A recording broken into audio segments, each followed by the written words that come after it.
Welcome to Pharmacy NAPLEX Preparation Coach. Before we begin, take a slow breath in and gently breathe out. Anticoagulants are powerful medications. They prevent dangerous clots, but they can also cause serious bleeding if used incorrectly. Today, we will learn this topic through the lens of patient safety: right drug, right patient, right dose, right monitoring, and right counseling. Today, we will review anticoagulation for the NAPLEX, focusing on the concepts most likely to be tested and the knowledge every pharmacist needs to protect patients. Hey, real quick, if this lesson helps you, please like, share, and subscribe so this explainer can reach more students preparing for the NAPLEX or similar pharmacy exams. Sharing this content might literally help another student understand anticoagulation more clearly and practice more safely. We're tightly aligning this explainer with 3 core NAPLEX competencies. We've got foundational knowledge, so your mechanisms and pharmacokinetics.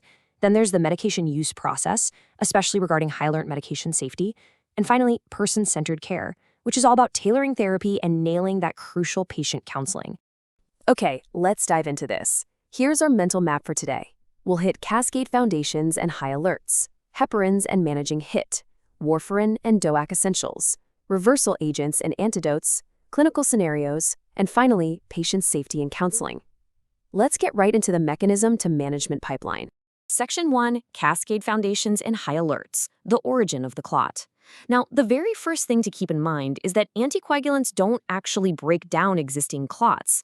That's the job of fibrinolytics. Instead, anticoagulants simply prevent them from forming or growing larger. So it's absolutely foundational for the exam to know exactly how these different drugs target the coagulation cascade. Warfarin is kind of our broad-spectrum vitamin K antagonist. It inhibits factors I, V, 9, and 10. Then we've got our highly targeted therapies. The direct hexane inhibitors, your Zavans like rivaroxaban and apixaban, they directly hit, you guessed it, factor XA. Direct thrombin inhibitors, like dabigatran, go straight for factor 2A, which is thrombin. Meanwhile, unfractionated heparin and low molecular weight heparin take an indirect route. They inhibit factors XA and 2A by binding to antithrombin. Because these drugs literally alter the body's ability to clot, they all carry a high alert safety warning for bleeding risks. You've got to be constantly vigilant for unseen internal bleeding. A huge red flag for this is an acute hemoglobin drop of 2 grams per deciliter or more. Also, tying this straight into the medication use process competency, we have to talk about fatal errors. Unfractionated heparin concentration mix-ups are deadly.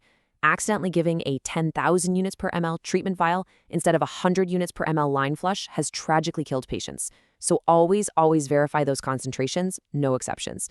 Section 2, Heparins and Managing HIT, parenteral anticoagulation and its complications.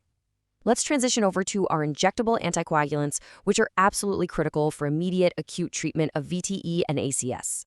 When comparing unfractionated heparin to low molecular weight heparin like enoxaparin, the differences are super high yield.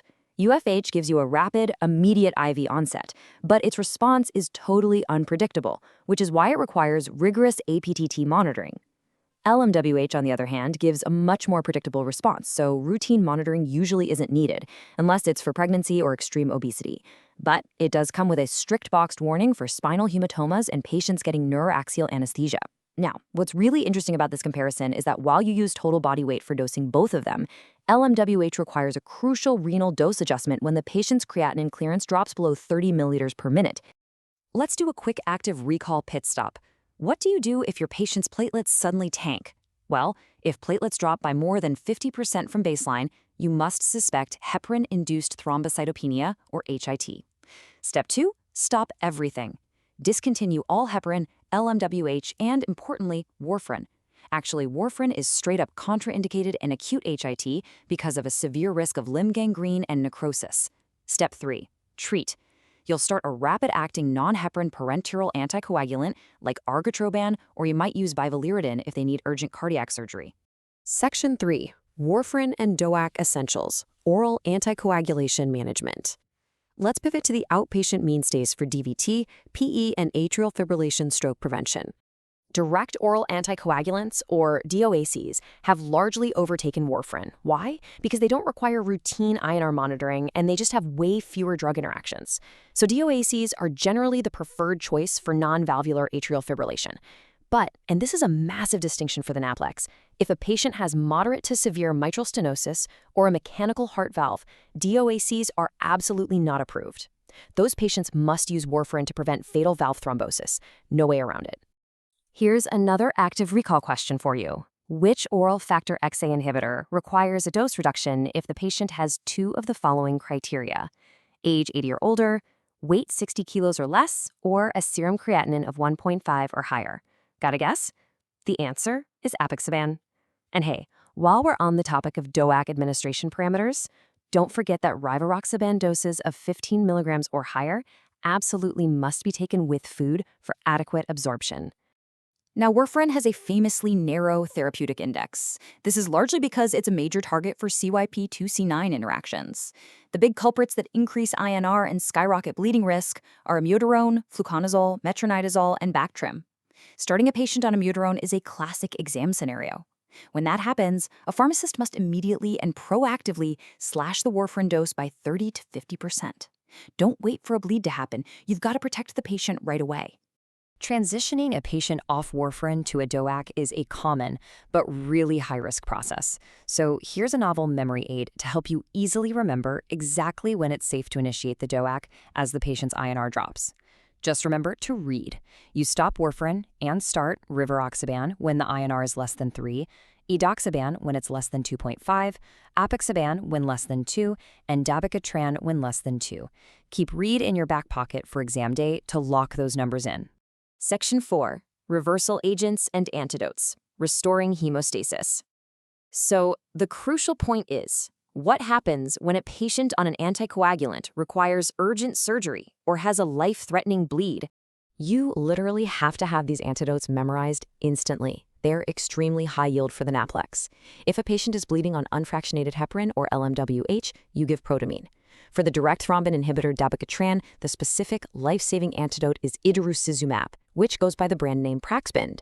And for their factor XA inhibitors apixaban and rivaroxaban, the reversal agent is andexanet alpha, or andexan. You need to be able to confidently match these medication pairs in your sleep. When it comes to warfarin reversal, your strategy depends entirely on whether the patient is actually bleeding. Let's look at situation 1. If the INR is supertherapeutic, say greater than 10, but the patient isn't bleeding, you just hold the warfarin and give oral vitamin K. But situation 2 is a whole different ballgame. If there's major bleeding, regardless of what the INR value is, it's a hemorrhagic emergency.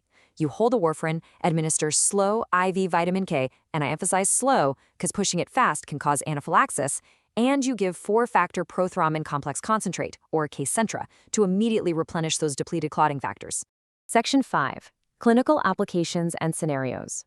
Person-centered assessment.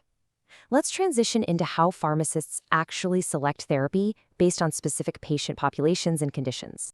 Let's look at the basic framework for assessing VTE and AFib. For venous thromboembolism, remember the general rule that a VTE provoked by a reversible risk factor, like a recent surgery, should be treated for 3 months. When it comes to stroke prevention and atrial fibrillation, we calculate risk using the CHAD-2 DS2 VASC scoring system. It tallies up risk factors like age, hypertension, and diabetes. A high score means the patient definitely needs anticoagulation, and as we discussed earlier, a DOAC is generally recommended over warfarin for that non-valvular AFib. So how does this play out in a perioperative timeline? Well, patients at high risk for clots, like those with mechanical valves, can't just stop their anticoagulants for surgery. We use a strategy called bridging. Basically, you stop warfarin 5 days before surgery. Then, around day -3, as the INR drops, you start a short-acting LMWH bridge. You stop that LMWH 24 hours before the procedure. This tight timeline makes sure they are protected from devastating clots right up to the surgery, without bleeding out on the operating table. And this brilliantly illustrates how a pharmacist must intervene if a pregnant patient is prescribed an oral anticoagulant, protecting both the mother and the fetus. In pregnancy, LMWH is the absolute preferred anticoagulant. DOACs haven't been adequately studied, so they are not recommended. Most importantly, warfarin is a known teratogen. Except in incredibly rare cases for mechanical valves where risks are heavily weighed, it's a no-go. Section 6. Patient Safety and Counseling. The pharmacist's final check. Let's bring this explainer home by focusing on that final, critical patient interaction at the pharmacy counter. These key counseling points are classic NAPLEX questions because they directly prevent patient harm. For enoxaparin, counsel your patients to inject subcutaneously in the abdomen, at least 2 inches away from the navel. Emphasize that they must not expel the air bubble in the syringe, or they'll lose some of the medication. For dabigatran, tell them it absolutely must be kept in its original bottle to protect it from moisture, and it expires just 4 months after opening. For warfarin, let them know they don't have to avoid vitamin K entirely, but they must maintain a very consistent dietary intake of green leafy vegetables so their INR stays stable. All right, let's do one final test of retention to make sure this is locked in. If a patient is stabilized on warfarin and their doctor decides to start them on amiodarone, what must you proactively do to their warfarin dose? Do you remember? You must decrease the warfarin dose by 30 to 50% to prevent a major, potentially life-threatening bleed. The clinical pharmacist is the final safety checkpoint between a high-alert anticoagulant and a patient's life. Master the cascade, know your antidotes, and protect your patients. As we wrap up, I want to leave you with this thought. If you miss a supratherapeutic INR on your next clinical rotation, who catches it? Take this knowledge, own it, and let it fuel your vigilance as you master your next NAPLEX topic. See you next time.